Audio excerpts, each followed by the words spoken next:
একদা নবী করিম সাল্লাল্লাহু আলাইহি ওয়াসাল্লামকে কষ্ট দেওয়ার জন্য এক বুড়ি মহিলা রাস্তায় কাঁটা পুঁতে রাখত। নবী করিম সাল্লাল্লাহু আলাইহি ওয়াসাল্লাম সেই পথ দিয়ে যাওয়ার সময় কাঁটাগুলিকে সরিয়ে রাখতেন যাতে অন্য কারো পায়ে না বিঁধে।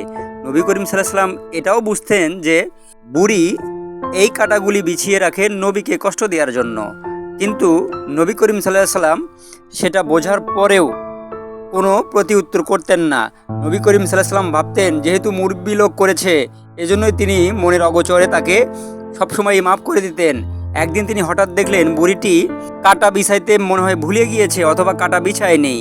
সেজন্য নবী করিম সাল্লাল্লাহু আলাইহি ওয়াসাল্লাম সরাসরি এই বুড়ির বাড়িতে গেলেন এবং তার বাড়িটি প্রথমে উঠানগুলো ঝাড় দিলেন। ঝাড় দেওয়ার পর নবী করিম সাল্লাল্লাহু আলাইহি ওয়াসাল্লাম ওই বুড়ির ঘরে গেলেন, যে দেখে বুড়ি অসুস্থ। এরপরে তাকে হাত বুলিয়ে দিলেন, তার সেবা শুশ্রূষা করলেন। এরপরে বুড়ি জেগে দেখে নবী করিম সাল্লাল্লাহু আলাইহি ওয়াসাল্লাম বা যাকে তিনি কষ্ট দিতে যাচ্ছেন সে এসে তার সেবা শুশ্রূষা করতেছে, এবং তখনই এই বিধর্মী ইহুদি মহিলা ইসলাম গ্রহণ করে নিল।